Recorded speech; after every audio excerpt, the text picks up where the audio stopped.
Bueno, buenas tardes a todos. A esta altura el profesor Bourbaki ya no precisa mucha presentación, pero como es de orden, vamos a leer una pequeña reseña de sus actividades y de su currículum. Primero que nada, agradecer al Departamento de Estudio Histórico del Estado Mayor del Ejército, que nos presta la casa. Nosotros, en cierta forma, somos parte también del departamento. Y en esta jornada vamos a tener el privilegio de escuchar al profesor Bourbakis. Don Enrique Bourbakis Brum, alférez de reserva de caballería. Nadie es perfecto.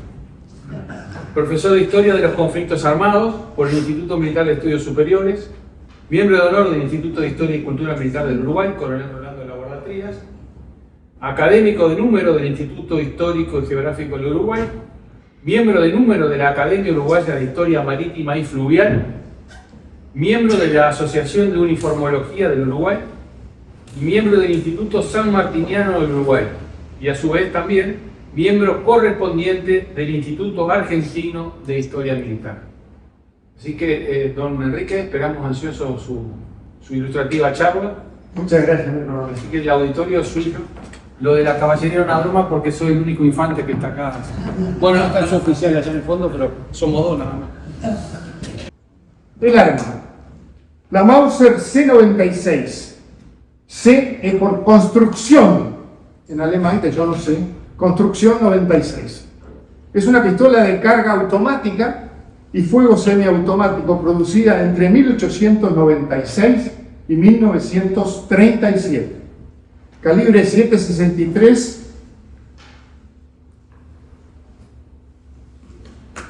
por 25 Mauser, capacidad del cargador 10 proyectiles. Sus características distintivas son el cargador de caja integral frente al arco guardamonte, el cañón largo y una empuñadura en forma de mango de escoba. El culatín de madera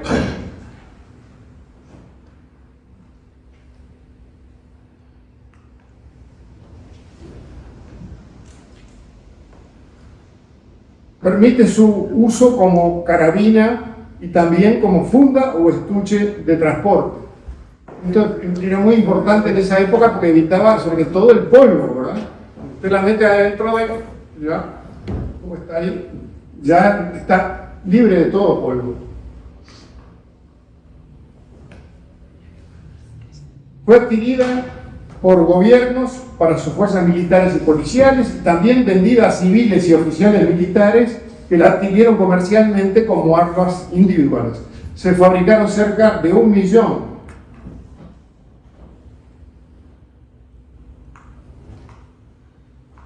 De 1 millón de ejemplares. El personaje.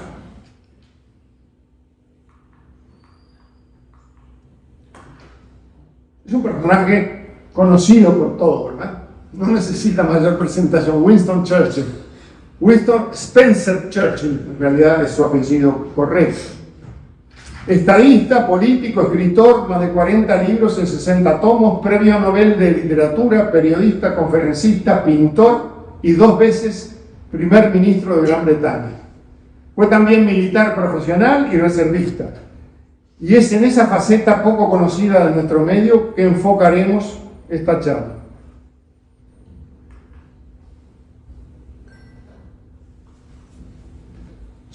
El descendiente directo de John Churchill,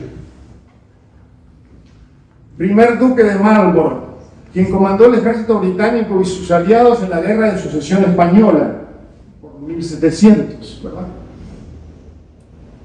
Nunca fue derrotado en batalla.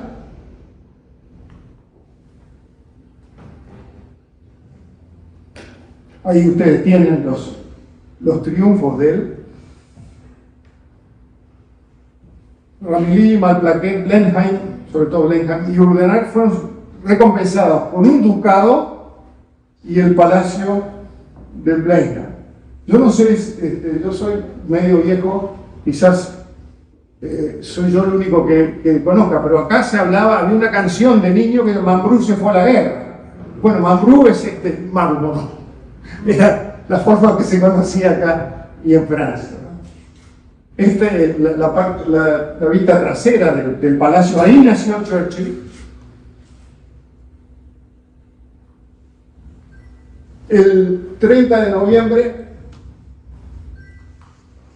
de 1874, en plena época victoriana. O sea, claramente este señor se crió en ese ambiente, ¿verdad?, tan particular.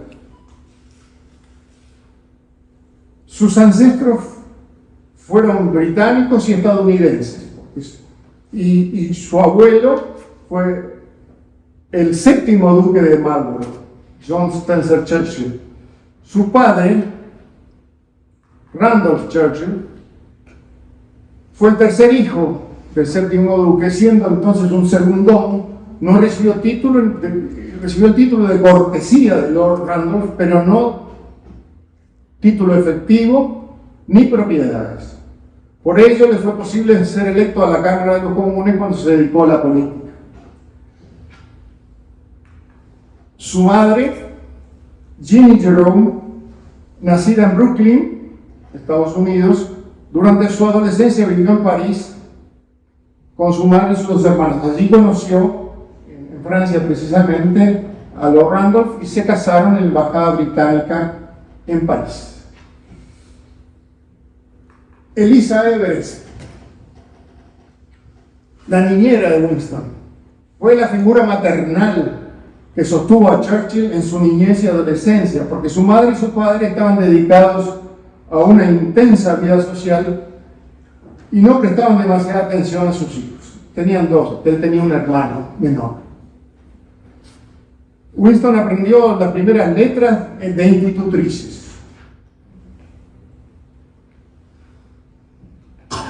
A los 8 años ingresó al St. George School en Berkshire y estudió allí entre 1882 y 1884. No tuvo éxito en los estudios, odiaba el colegio, no le gustaban las clases, tuvo malas notas, no aprendió nada en latín y tuvo problemas con los profesores. Sufrió frecuentes castigos corporales, le pegaban con varas en el trasero y finalmente fue cambiado de colegio. En 1884 ingresó al Brunswick School en Hove, Brighton. Allí su rendimiento académico mejoró, pero continuó portándose mal.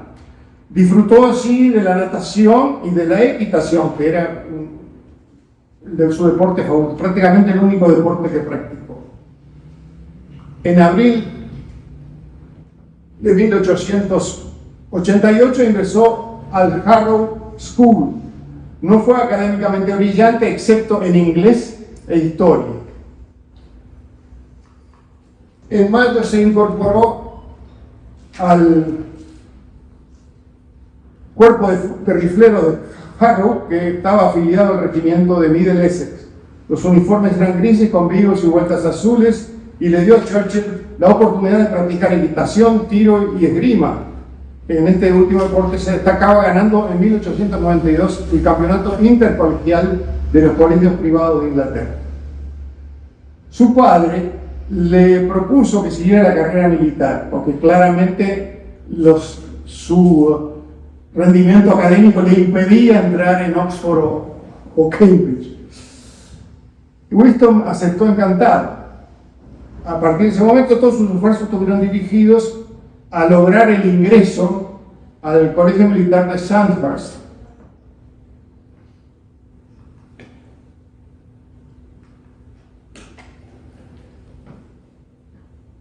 En septiembre de 1889 ingresó al curso militar de Harrow, un programa académico diseñado para preparar a los alumnos para ingresar a Sandhurst. En Harrow, Churchill aprobó la prueba inicial, la prueba primaria, pero perdió 2 veces la definitiva para empezar. Entonces dejó el colegio y se fue a un profesor particular, un capitán retirado de ingenieros, que lo preparó para el examen. Acá creo que había algún profesor así para preparar el ingreso a la escuela mixta. Y aprobó el examen con el puesto número 95 de 389 postulantes. Pero 4 puestos más altos que los permitidos para ingresar a infantería. Solo los primeros, de 89, podían pasar a infantería. El resto tenía que ir a caballería. Lo que quisieron, ¿no? Era un colegio privado, ¿verdad? O sea, había que pagar. Había que pagar los uniformes, había que pagar los estudios, los textos, la moneda, todo. O sea que ahí solamente podían ir aquellos que pudieran afrontar.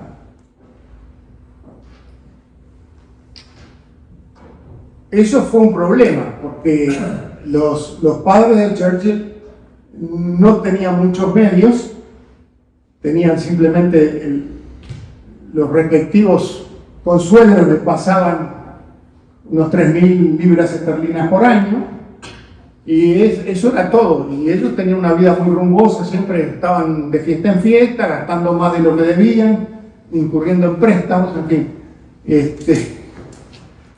Charles Dickens, que era el escritor mejor pagado de la época victoriana, percibía ingresos anuales de 1.000 libras. Esto tiene 3 veces más, pero no, porque ellos eran ricos entre los pobres, pero pobres entre los ricos. Bueno, el padre estaba furioso porque había conseguido el duque Connaught, uno de los hijos de la reina Victoria, que era coronel honorario del cuerpo de rifleros, que se había comprometido a conseguir un puesto en ese regimiento distinguido. Pero que, seguro, infantería era mucho más barato que caballería, porque los uniformes eran carísimos. Bueno, ingresó el 1 de septiembre de 1893 a la edad de 18 años y 10 meses. Esto es el Real Colegio Militar. El curso tenía una duración de 3 semestres y las materias eran estrictamente profesionales. Se entendía que a esa edad ya debía estar formado culturalmente. Era solamente materias militares: táctica, fortificaciones, topografía, leyes y reglamentos militares, administración militar y también orden cerrado, tiro, equitación, gimnasia y atletismo. A Churchill le fue bien en Sandhurst, se graduó con el puesto 20 en su tanda de 130. En diciembre, era cuando era cadete, ¿verdad? Un caballero cadete, dice.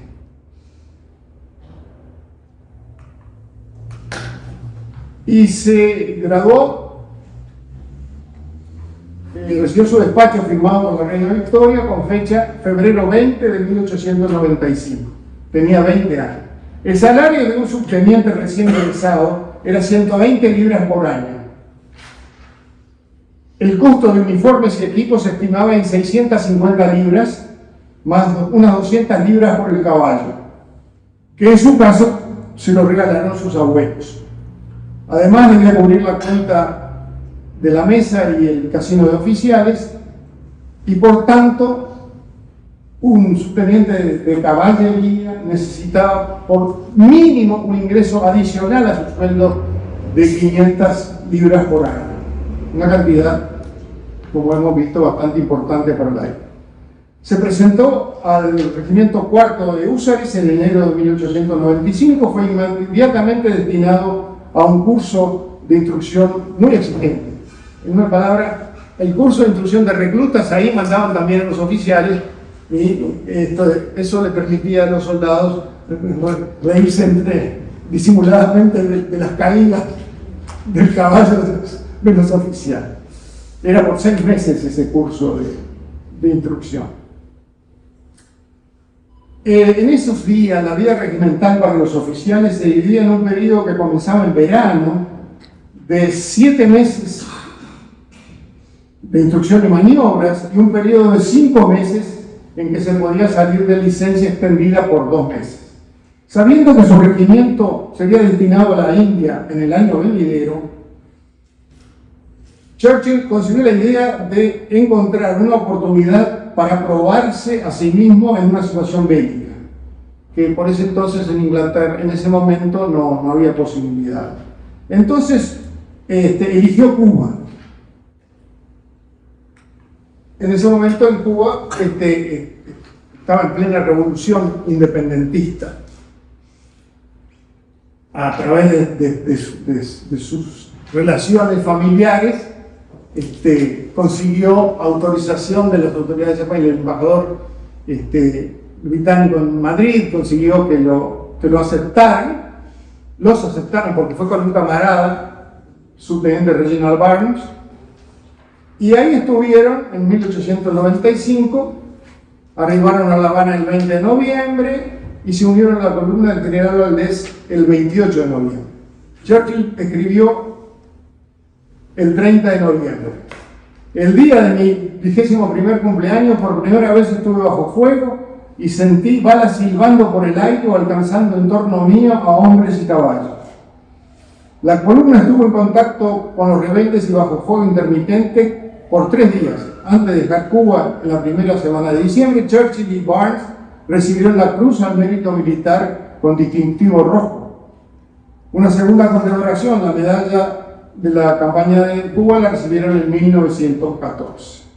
En Cuba, Churchill adquirió 2 aficiones que mantuvo durante toda su vida: a los cigarros habanos y a la siesta. Churchill fue promovido a teniente el 20 de mayo de 1896. El 11 de septiembre el regimiento partió hacia la India con 22 jefes y oficiales, 2 suboficiales y 448 clases y soldados. Arribaron a la India el 2 de octubre de 1896. Al desembarcar en Bombay, resbaló porque estaban en unos botes que se movían por las olas y había unos escalones mojados, entonces había unas argollas y él se agarró de una argolla, pero en mal momento porque el bote bajó y quedó colgado, con lo cual se dislocó el brazo derecho, aunque no seriamente, pero eso le impidió a partir de ese momento usar el sable en combate. Podía usarlo en formaciones y demás, pero no en combate. Desfile, pero no en combate. Arribaron a la India el 2 de octubre al desembarco y su regimiento viajó por tren hasta la ciudad de guarnición de Bangalore en el sur de la India.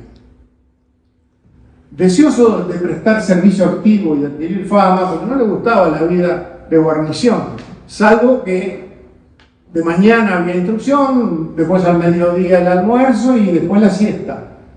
Y después de las 5 de la tarde, ahí empezaba a jugar al polo, que no dejaban de jugar hasta que caía la noche. Ahí se bañaban y pasaban a cenar. Bueno, como dije, consiguió licencia y como corresponsal de guerra, porque tenía que pagarse todos los gastos, era voluntario, pero tenía que pagarse todos los gastos de su propio peculio, se incorporó en septiembre de 1897 a la fuerza de campaña de Malacan, en la frontera norte. Acá lo vemos a Churchill en Bangalore como subteniente. En el equipo de polo del regimiento, evidentemente era el más joven de todos. Y acá es el sitio de Malacan. Fue como corresponsal, pero siempre los oficiales tenían que dirigir al frente, no atrás. La tropa es una soga y si uno la empuja de atrás, se enrolla. O sea que hay que llevarla de adelante. Y siempre había muchas bajas de los oficiales, entonces Churchill tuvo que aprovechó para servir en una unidad cubriendo esas bajas. Y estuvo en acción y cubriendo el repliegue de una compañía de Sikhs, permaneció bajo fuego 13 horas junto con otro oficial, rescató a un soldado herido, o sea que actuó en forma capaz y valiente. Y fue mencionado, pero no condecorado. Sí recibió la medalla de esa campaña. Publicó su primer libro, La historia de la fuerza de campaña de Maga Khan, que conjuntamente con su reportaje de prensa le reportaron ingresos que cubrían efectivamente sus gastos. Procuró entonces buscar otro lugar para destacarse y incorporarse a la expedición de la conquista del Sudán.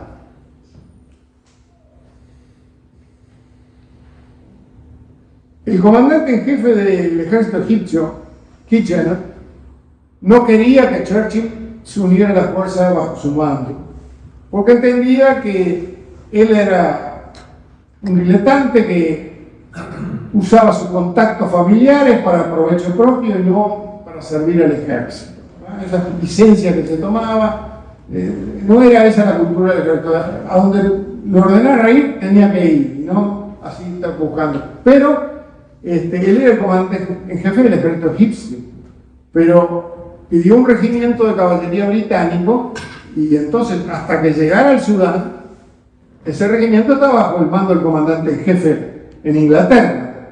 Y en Londres la madre se movió con sus contactos y consiguió que a su hijo lo mandaran a Sudán como oficial supernumerario, porque seguro el regimiento ese que mandaban tenía que completar sus efectivos de tiempo de guerra, y entonces hubo 6 oficiales que fueron designados para incorporarse al 21º regimiento de lanceros, y entonces Kitchener no tuvo más remedio que aceptarlo. Bueno,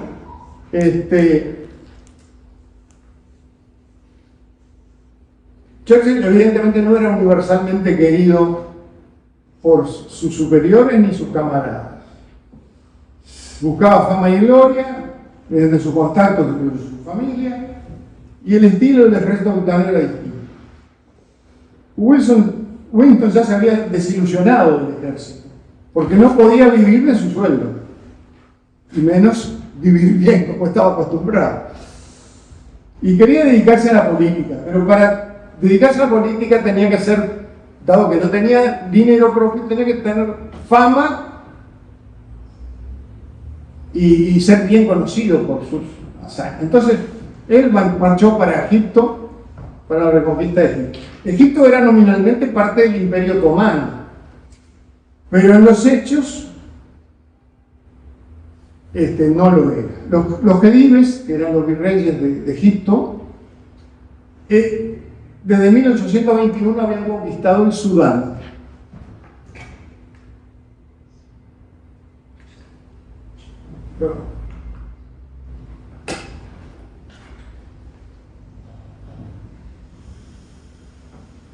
Desde 1882, Egipto era en los hechos un dominio británico, que se habían endeudado muchísimo, pagaron con las acciones del Canal de Suez, que por eso Gran Bretaña consiguió la mayoría, y eran los gobernadores nominales, pero el que mandaba era el agente británico, que controlaban sus finanzas y reconstruyeron las finanzas de Egipto y también del ejército, con oficiales y suboficiales ingleses, con el personal. En el ejército egipcio había unidades de egipcios y de sudaneses. Bueno,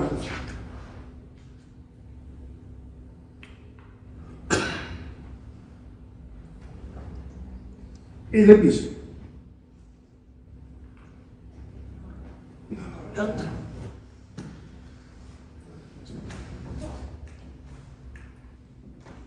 ¿Quién es este señor? Este señor es el Mahdi, un señor que nació en 1844 en Dongola, a las orillas del Nilo, en el Sudán. Para 1861 era un conocido líder religioso que fundó un movimiento fundamentalista, digamos como fue el Estado Islámico, ¿verdad? En Egipto y en el Sudán la religión era media livianita, En cambio, estos eran exigentes al máximo de la doctrina islámica. Y bueno, y él se entendía que era descendiente del Mahdi.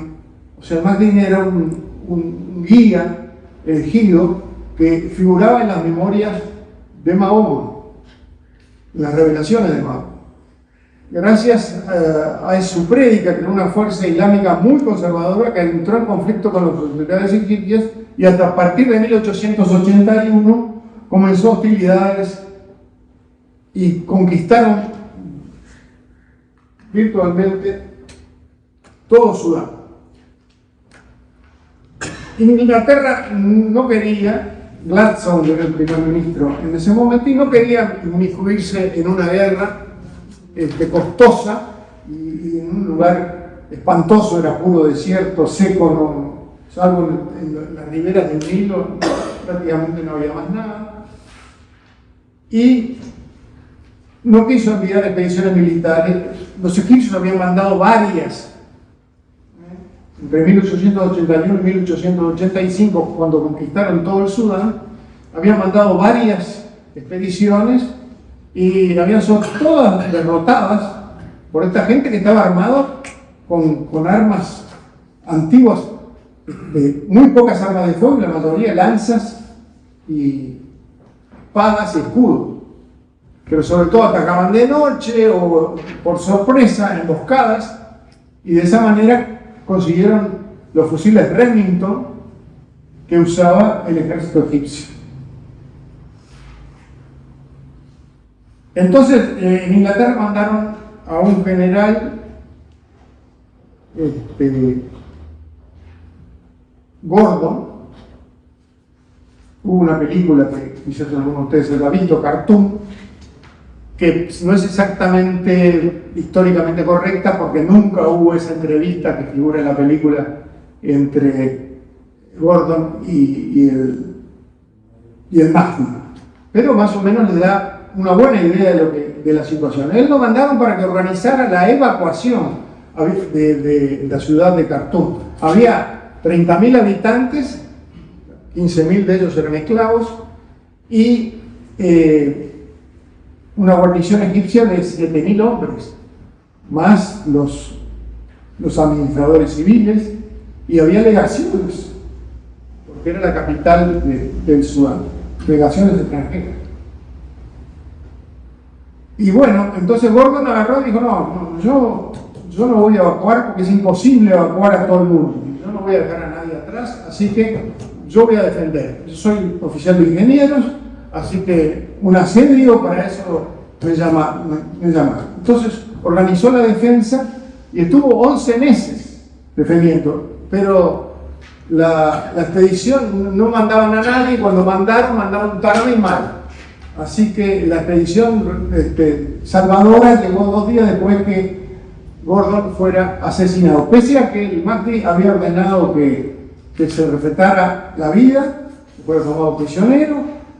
En el fragor de la contienda, acá está la famosa, que se ve en la película inclusive, esa famosa escena en que él lo asesinan a lanzazos, lo decapitan y su cabeza es puesta en una lanza a la entrada para que vieran que habían ganado los malos. Bueno, y así estuvieron 13 años. En esos 13 años, en Egipto tomaron la medida para recuperar la economía, reorganizar el ejército y lograron sus objetivos. Así que en 1896 comenzó la reconquista de Egipto. El Mahdi murió 6 meses después que Gordon, de una epidemia de tifus, y este señor, Abdalá, el califa, lo sucedió, era primo de él, y lo sucedió en el mando político y militar. Fíjense, este es el mapa. El mapa del Sudán. Allá está la frontera de Egipto. Y fíjense, esta es la línea punteada, es los límites del dominio islámico, del califato islámico este, y el otro es los límites actuales de Sudán. Y el río Nilo Azul, el río Nilo, y Khartoum, y Omdurmán. Están prácticamente enfrente, uno a cada lado del río Nilo.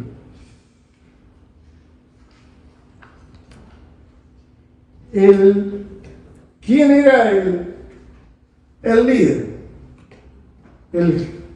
En 1892, el general Horacio Herbert Kitchener fue nombrado Sirdar, o sea, comandante en jefe del ejército egipcio, oficial de ingeniero, dominaba el árabe a la perfección, elegido por su reputación de comandante prudente y metódico, excelente organizador y administrador.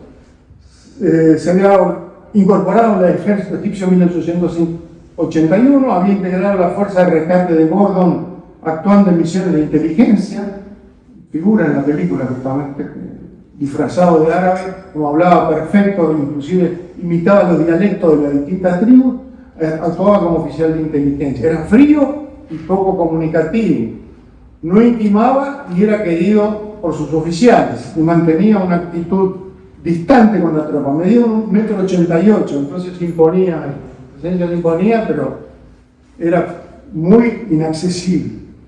Apreciando la situación, se convenció que el problema que tenía para reconquistar era logístico.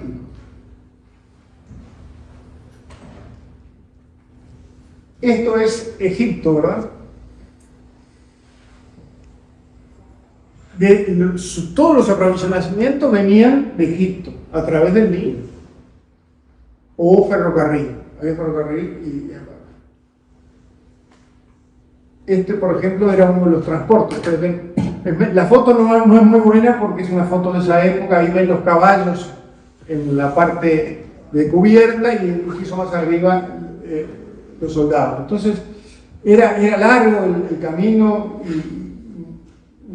pero era peor todavía en el Sudán, porque el Nilo, que era muy navegable en Egipto, en Sudán no.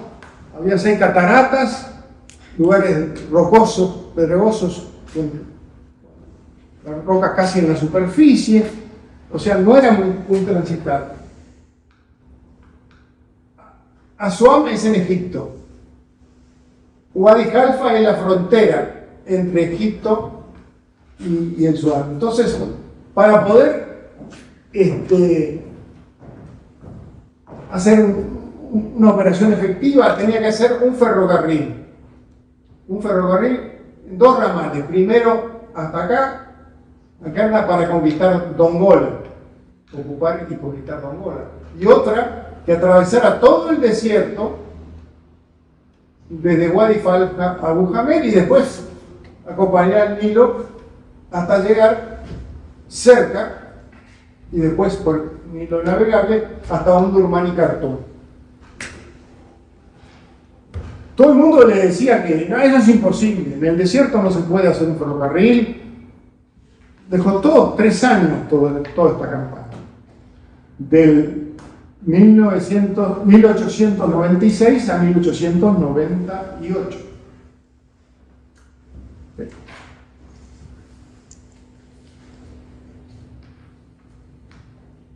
El problema más grave era el agua, pero tuvo suerte y descubrieron un par de pozos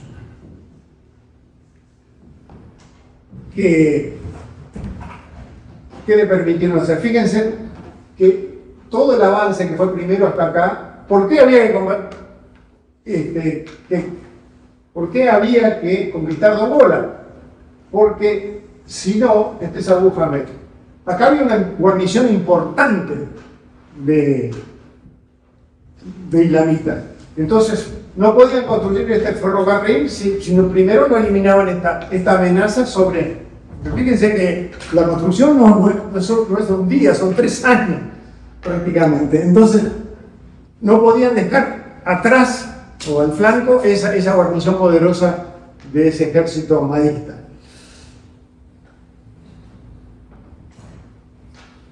Fíjense, todos estos son batalla.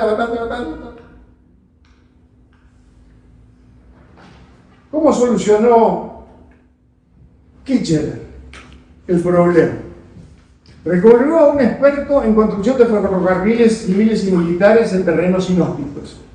El teniente de los ingenieros reales, Edouard Giraud, con experiencia en la construcción de ferrocarriles canadienses, aceptó el desafío y logró lo imposible. La punta de rieles arribó a Atbara en 3 de julio de 1898. El ferrocarril militar del Sudán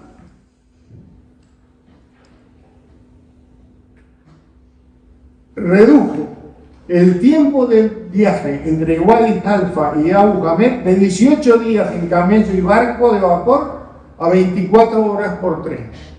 Y permitió no solamente el transporte del personal, sino seguirlo abasteciendo permanentemente, desde agua, forraje, raciones, en fin, munición. También se tendieron 1000 kilómetros de cable telegráfico y se construyeron 19 oficinas telegráficas a lo largo de la vía férrea. Se transportaron 3 cañoneras de último modelo, desarmadas, que se volvieron a armar cuando llevaron a Abu Hamed, reforzando la flota de vapores que apoyaban a la fuerza terrestre. Esto de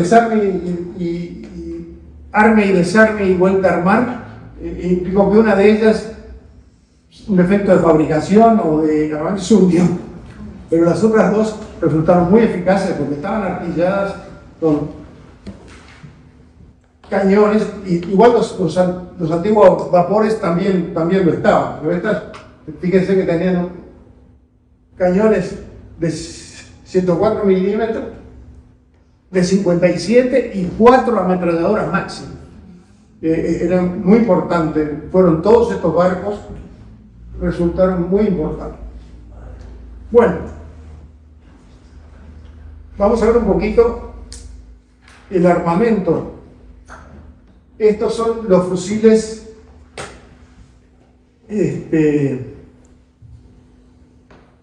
Martini Henry.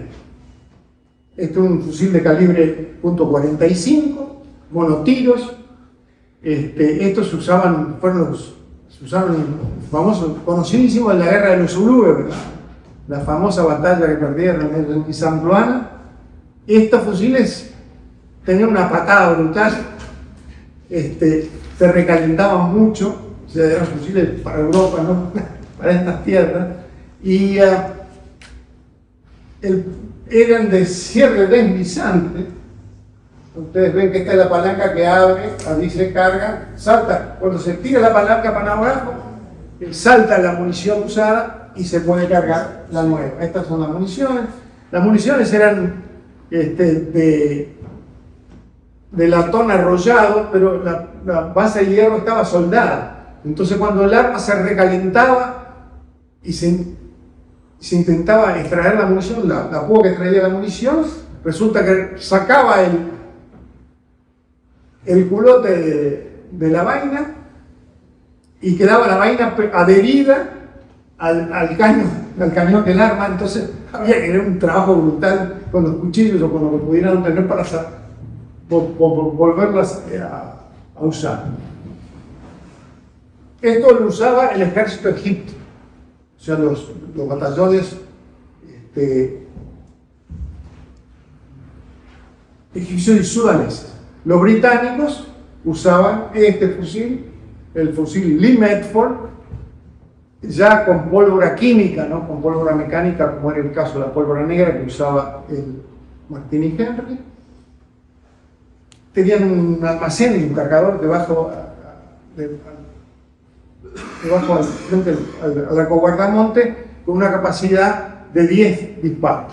Pero no es como ustedes conocen el Mauser, que se carga con un peine, ¿no? Esto había que cargarlo, no había en ese momento ese adminículo y había que cargarlo munición tras munición, con lo cual Una vez que se gastaban los primeros 10 tiros, después prácticamente eran unos tiros, porque era cargar y tirar en el fragor del combate. De todas maneras esta era una munición de gran alcance, porque era una munición ya de gordita, o sea, con pólvora química, que le daba una gran velocidad, y menor calibre, de .303 de pulgada, en vez de .45, .303.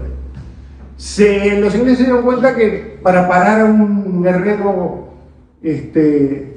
zulú o un guerrero madista, ese tipo de munición lo pasaba y le producía heridas, pero no de una gravedad que prácticamente lo mataron de primera. Entonces, en la India, para estos casos, el famoso arsenal de Dum Dum fabricó las municiones que ustedes conocen como Dum Dum, explosivas Bueno, en Egipto lo que hicieron fue cortarle la punta para que no fuera una punta aguzada, sino roma, y de ese momento causar heridas que incapacitaran.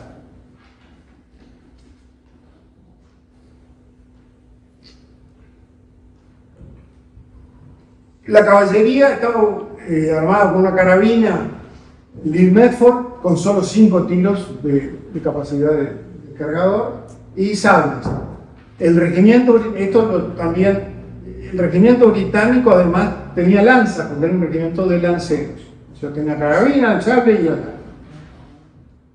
Este señor es el señor Hiram Maxim, inventor de la ametralladora Maxim con su ametralladora, el modelo 1894, que tenía un poder de fuego excelente, refrigerada por agua, o sea que eso era un tema que había que tener cuidado.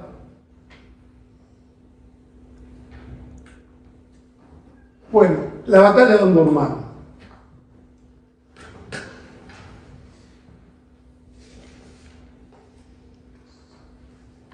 Tuvo lugar el 2 de septiembre de 1898. El ejército anglo-egipcio comprendía 2 divisiones, una británica y otra egipcia. La primera contaba con 8.200 hombres y la segunda con 17.600, unos 25.000 hombres. Estaba apoyada por 44 piezas de artillería y 20 ametralladoras Maxim. Estaba apoyada por 10 vapores armados con 36 cañones y 24 ametralladoras. El enemigo lo doblaba en el número, 50.000 guerreros de infantería y 3.000 jinetes agrupados en 5 formaciones, que se diferenciaban por las banderas. Había banderas blancas, rojas, verdes y negras. La batalla, aquí vemos perdonen, pero me tengo que dar vuelta porque si no, no veo para poder mostrarles. ¿Qué hizo Kitchener? Cuando finalmente llegó, estableció una posición defensiva, acá en los regimientos egipcios y sudaneses, que cavaron trincheras no muy profundas, pero para protegerse.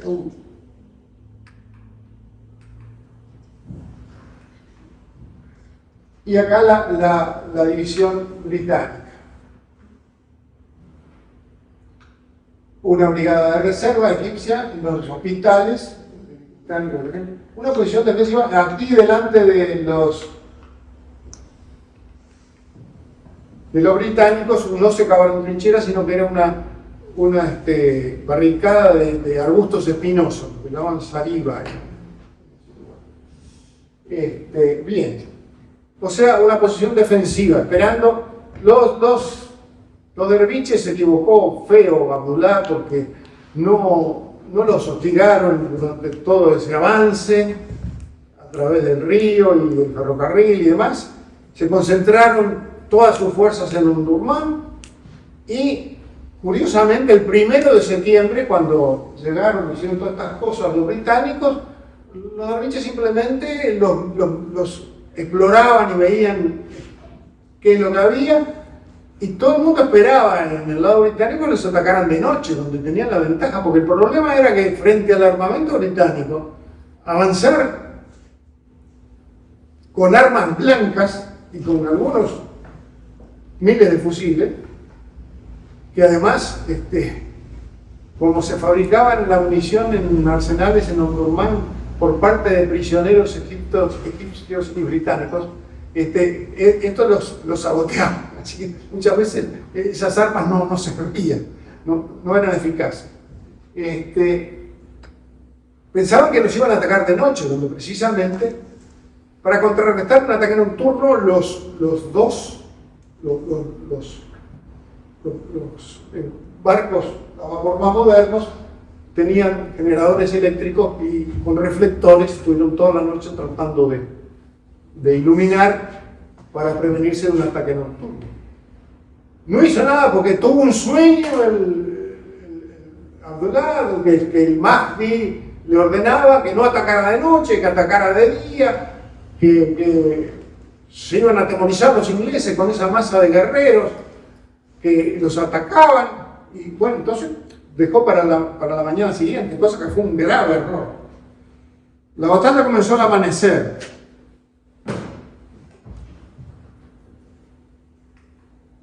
Aquí vemos a los soldados británicos con sus uniformes ya no coloradas, no chaquetas coloradas, sino uniformes caquis de drill. Ahí los ven con... Este es el dispositivo de la batalla. No sé, los interrumpo yo la vista acá.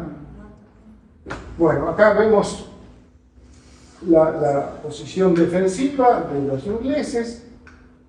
Y acá vemos las banderas rojas, la bandera negra del califa y su escolta, las banderas verdes, estas son las banderas blancas que atacan directamente a campo descubierto a los ingleses.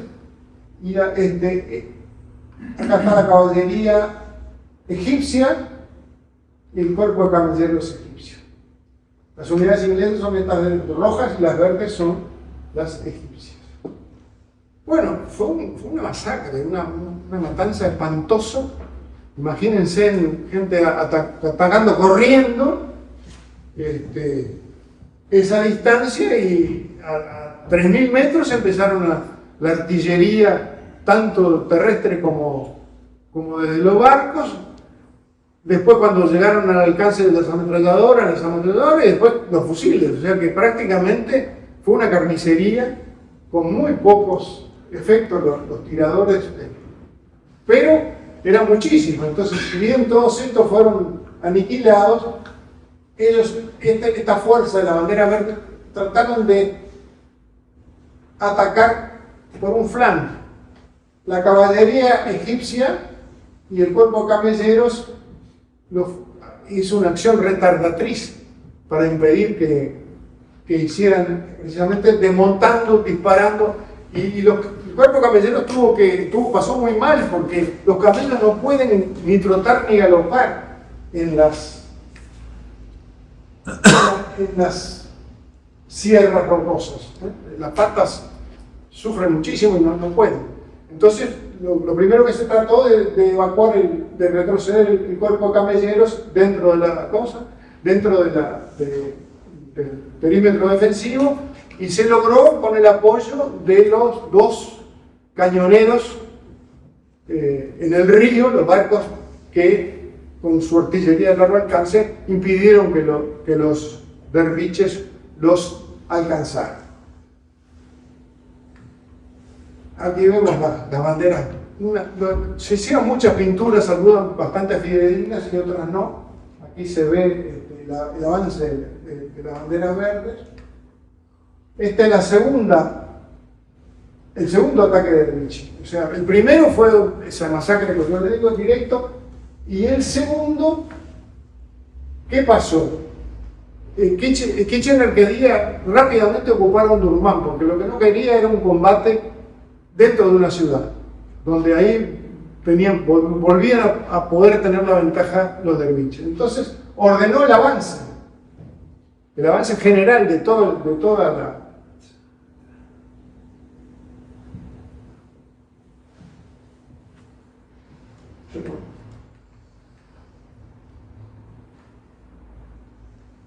Pero ¿qué pasó aquí? Esta fue la única crisis más o menos seria que tuvieron el ejército anglo-egipcio en Omdurmán.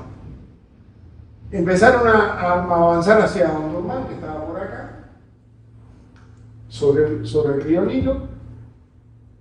Tenían que hacer toda esta vuelta. Ustedes ven que algunos huyen. Acá están los ingleses, acá están los argentinos, pero las banderas verdes otra vez los atacan y esta brigada egipcia es la que salva el día, pese a tener armamento no tan bueno como los ingleses, pero lo refuerzan una brigada británica. Estos son brigadas, ¿no? Y sale la brigada de reserva, sale del perímetro defensivo y cubre también la retaguardia y logran parar a los maristas. Aquí vemos un cuadro con una imagen con estos son los egipcios con fez rojo y estos son los sudaneses del ejército. Los barcos apoyando que permiten que la caballería. Bueno, lo importante acá es este acontecimiento, la carga del 21º de Lanceros. El 21º de Lanceros era una unidad relativamente nueva.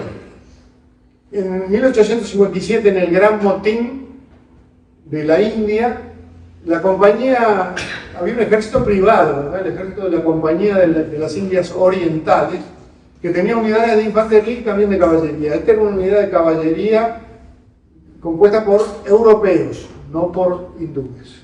Y pasó entonces, en 1859, a servicio de Gran Bretaña y la constituyeron como el 21º regimiento de caballería de húsares.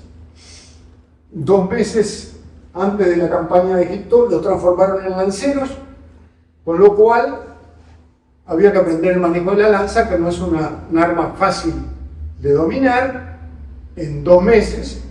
Y además vinieron desmontados de la India y le compraron caballos árabes en Siria. O sea que era totalmente distinto acostumbrarse los dos.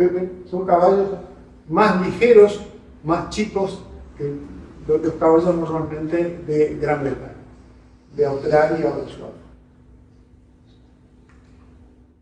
Aquí vemos al personaje, ¿verdad? Con su uniforme de campaña, no botas, no pantorrilleras. Acá ven la pistola Mauser en su funda, y estos 2 bolsillitos que ustedes ven acá arriba eran para 2 peines adicionales de 10 disparos. El sable que no lo iba a usar en batalla. Bueno, el caso es que, como se estaban retrocediendo hasta Omdurmán, le dicen, bueno, ordena Fitzgerald al 21º de lanceros, salgan de la posición defensiva, eso es a las 8:15 de la mañana, y molesten al enemigo, porque así está la orden, hay una orden, está la copia de la orden, y naturalmente una orden a lápiz, media mal escrita, porque había que estar a caballo copiando en el portapliegos una orden para ser enviada por un mensajero, y dice, bueno, molesten para tratar de alejarlos de eso, se interpongan entre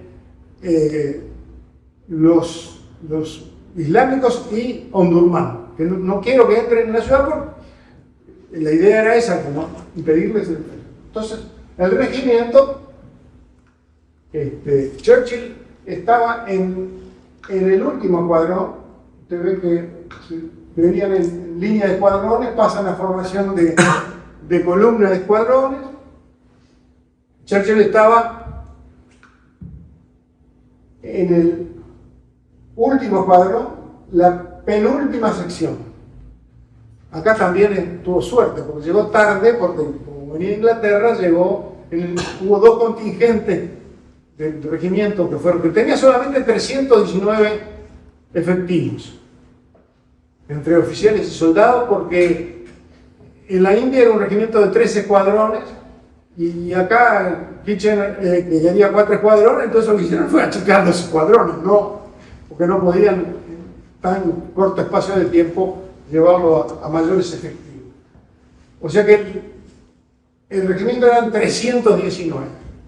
Bueno, entonces siguen en columna, como ustedes ven acá, y de repente ven sobre este espacio, era el lecho seco de un arroyo,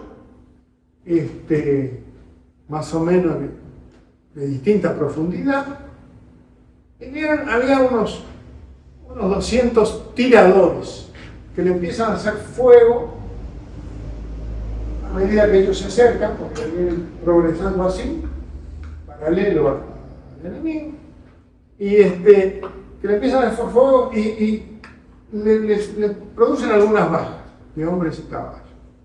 Entonces, ¿qué hace el jefe? El regimiento no había entrado nunca en batalla. Entonces no tenía ninguna, lo que se llama en el ejército británico, honores de batalla, battle honors. O sea, cuando un regimiento recibe una acción, participa en una batalla, le entregan normalmente, si se comportó bien, un honor de batalla. O sea, lo pueden poner en su estandarte, si es caballería pesada, o en los forros de los timbales, si es caballería ligera. Y entonces el coronel, o sea, nunca había entrado en combate, tal es así que ellos le llamaban, en broma, los otros regimientos le decían, el lema de su regimiento es no matarás.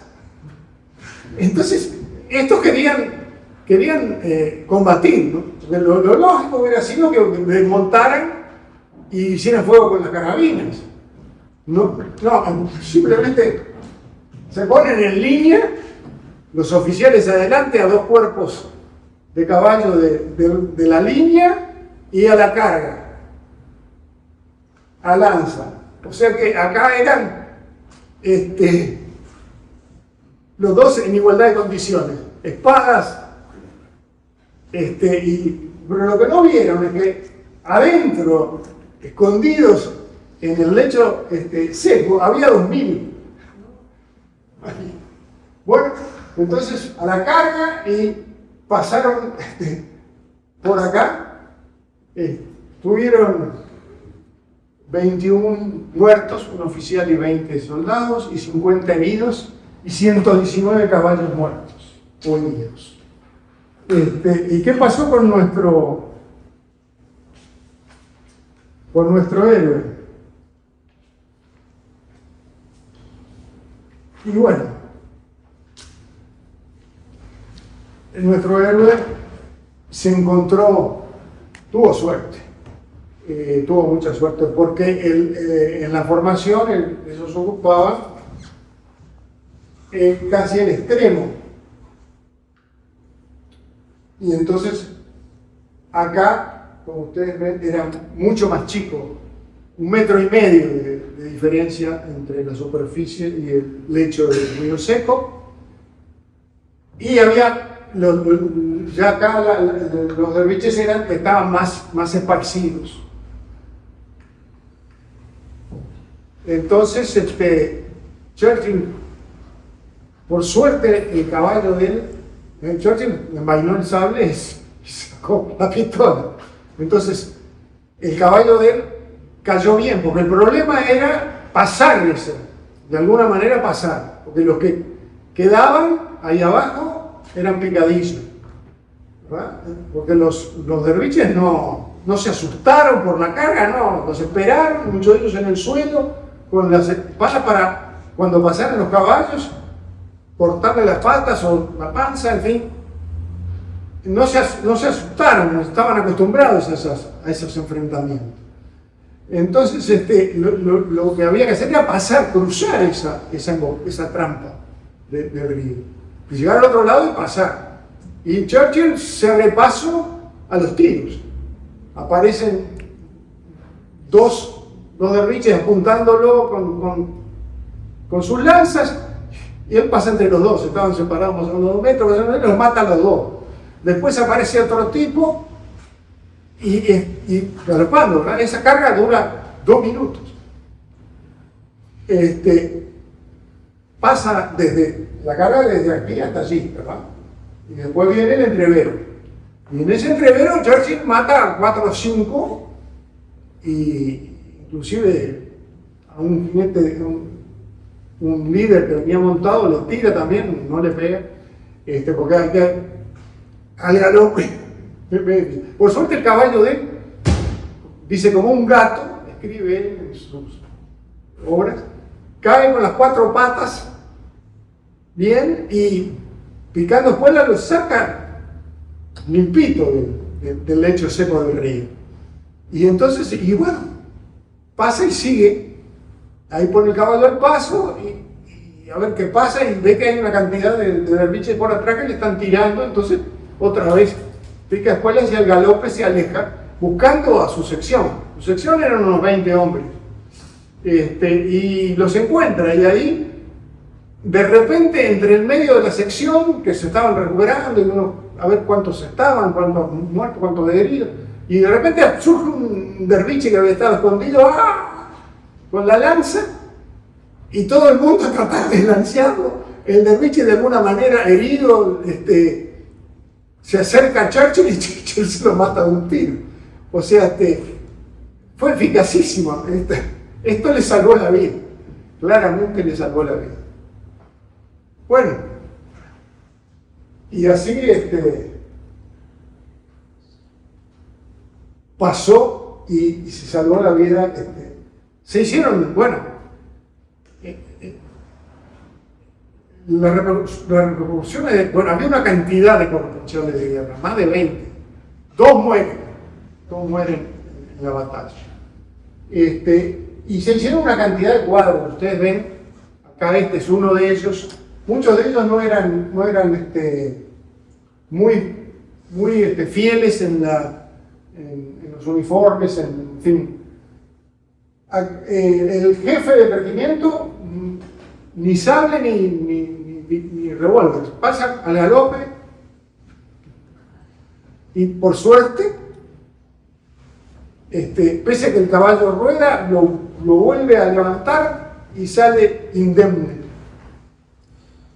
Como ven, los caballos estos no son los caballos.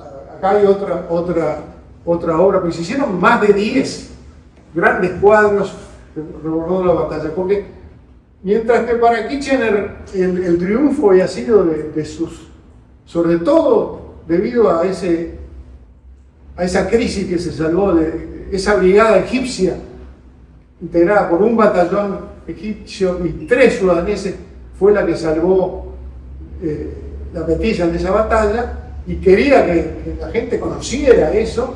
No, esta carga eclipsó todo, porque Gran Bretaña tuvo una difusión enorme con esa cantidad de corresponsales de guerra, y fue lo mismo que la carga de la brigada ligera en la guerra de Crimea. La gente, qué héroes, qué sé yo. Tal es así que la reina le da el título de emperatriz de la India al regimiento. Acá vemos el distintivo del regimiento, 21 de lanceros, la corona real y la cifra de la reina, Victoria, Regina et Imperatrix. Victoria, Regina, Imperatrix. Bueno, y así fue como este hombre sobrevivió. volvió a Inglaterra, se presentó a elecciones, no resultó electo. Y entonces tuvo un nuevo conflicto para ir a cubrirlo, con un muy buen contrato por el Morning Post de Londres, muy buena, excelente remuneración. Viajó como corresponsal de guerra al conflicto de la Segunda Guerra Mundial. Esto era Sudáfrica, ¿verdad? Entonces estaba la colonia del Cabo, unas tierras Zululandia, Suazilandia, Basuto, en fin, y acá estaban los dos estados Boer, Orange y Transvaal, que eran países independientes que en la Primera Guerra Boer habían logrado su independencia,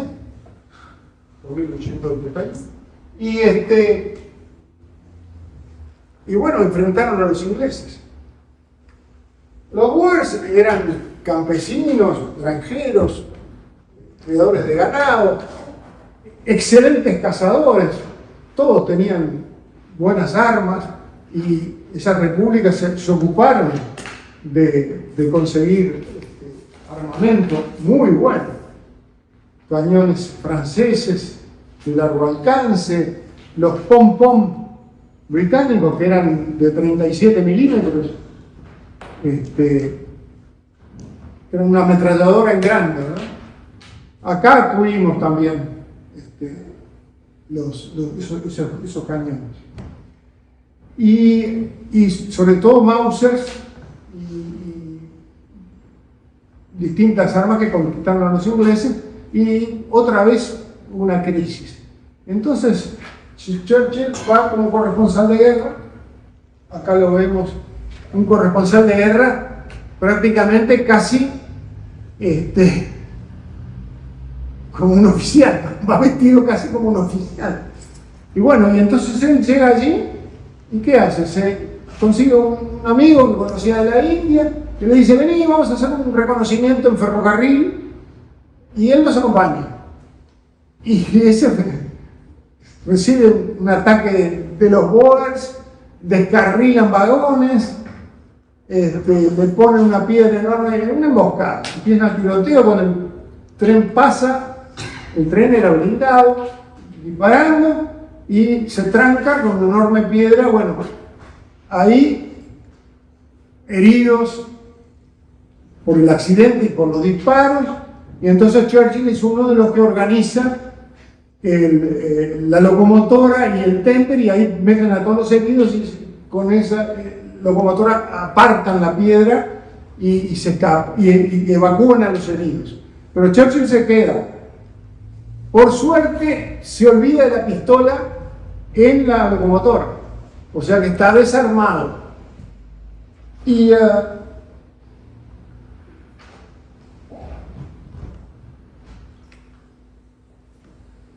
los Boers lo capturan.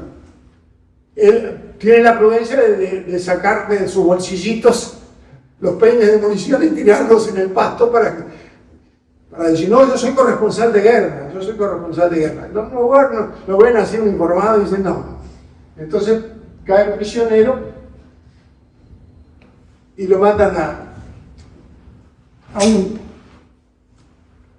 un campamento. Él se escapa de ese campamento, en la noche va a la letrina, de ahí escala el muro, se tira y se escapa en la ciudad, y va a una casa, camina a una casa, y por suerte, la suerte, ¿verdad? Decía Napoleón cuando le presentaban a un coronel para ser ascendido a general, porque es inteligente, es valiente, pero decía: tiene buena estrella. Porque eso es fundamental, puede ser muy valiente, pero si no tiene buena estrella, no me sirve. Y Churchill evidentemente tuvo buena estrella, fíjense en todas las aventuras que tuvo, y siempre ileso, ni siquiera herido. Entonces, la casa esa que él va es de un inglés, que trabajaban en una mina, entonces lo esconden en la mina, los trabajadores ingleses, y después una mina de carbón. y después de allí lo ayudan, lo meten en un tren que va hasta la frontera y cruza la frontera hacia lo que es Mozambique, o sea, el territorio en ese momento de Portugal, una colonia portuguesa, y de ahí en barco, y ahí, bueno, ahí sí se hace famoso por ese escape. Pero él no se vuelve a Inglaterra, pese a todo esa fama que recoge finalmente, sino que se alista en un regimiento de caballería sudafricano, de voluntarios, como teniente, en el regimiento de caballería ligera de Sudáfrica, y participa en 6 batallas, 6 combates y batallas, y recibe la condecoración de la campaña, no un premio al valor, sino pese a que lo tenía muy merecido, pero nadie se lo quería dar. Acá lo vemos en 1907, cuando es en Inglaterra nombrado consejero privado de su majestad en traje de corte, y acá vemos sus condecoraciones. Para los que les gusta la falerística, ¿verdad? La medalla, la Cruz al Mérito Militar de España, la medalla de la India con el pasador de Punjab cuando estuvo en la fuerza de Malacán, la medalla de la campaña del Sudán, la medalla del Jedibe, Egipto, por Khartoum, precisamente por la batalla de Omdurmán, y la de Sudáfrica con las 6 presillas de las acciones donde él participó. Y en 1914, por eso no está en 1907 esta condecoración, de la campaña de Cuba, que recién en 1914 recién el gobierno español se la envía. Y después, esta es la medalla del ejército territorial, ya en época de... ¿Por qué? Porque cuando él vuelve ya empieza la carrera política, pero en 1902, ya cuando él se alista en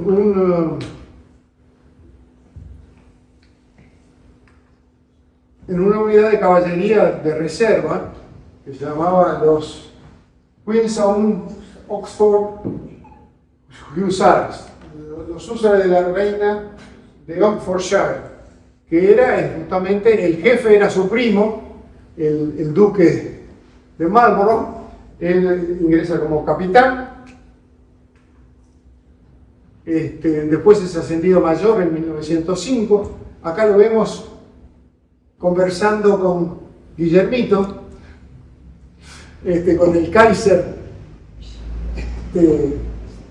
Guillermo II, en maniobras en Silesia, en Breslau. Hoy día Silesia es Polonia, es otra ciudad de Polonia. Acá lo ven en maniobras, el Kaiser explicándole al sonriente mayor Churchill. Estaba bien ubicado.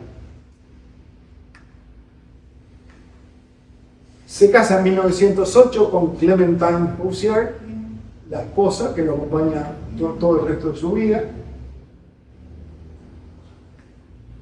En 1911 lo nombran primer lord del almirantazgo, y una de las medidas que toma él, que impulsa, es la creación de la Real Servicio Aéreo Naval. Acá se le ve ahí a Churchill con estos aparatos no muy eficaces, pero que servían sobre todo para exploración. Eran los ojos de la flota, y entonces él los apoya mucho. ¿Qué pasa? Cuando viene la Primera Guerra Mundial, Churchill sigue como primer lord del almirantazgo, pero él es el que impulsa la campaña de los Dardanelos. Ustedes recordarán el fracaso brutal de Gallipoli en 1915. Entonces, a él pierde el cargo de primer lord del almirantazgo.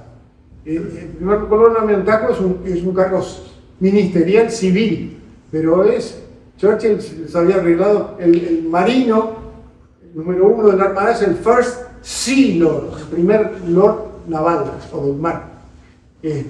Pero Churchill mandaba y mandaba aquí para allá. Entonces, ¿qué pasa? Él en 1915 lo cesan y en 1916 quiere ir al frente y lo mandan al 6º batallón de fusileros escoceses. Acá está Churchill, lo va visitando. Este es el general Fayol, este es el capitán Spears, en la Segunda Guerra Mundial va a ser general, y acá está Churchill con el rango de teniente coronel temporario. Y manda esa batalla, le regalan un casco francés y a partir de ahí él usa el casco francés. Sobre todo para que lo notaran, ¿verdad? Con un uniforme militar y con casco francés. Y todo, en cualquier acción que estaba ahí, se mueve mucho cuando comanda este batallón, siempre está en primera línea y va a la tierra de nadie, qué sé yo, bueno. Como siempre esa locura que hace él, pero tiene suerte. Aquí lo vemos en la compañía de sus oficiales. En 1917 esta unidad que estaba muy disminuida en número es amalgamada con otra que también estaba con poca gente, y el coronel, el comandante del otro batallón que era más antiguo que Churchill, entonces él queda sin empleo y vuelve a Inglaterra. Acá lo vemos después de la guerra, por 1920 y algo, como mayor comandante de escuadrón en esa unidad de reserva territorial. Muchas gracias. Quiero agradecer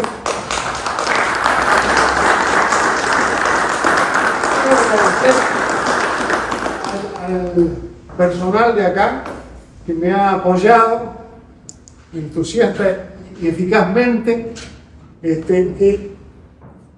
La pistola que pertenece al museo, así que por favor nadie le recuerdo. Y bueno, de nuevo muchas gracias.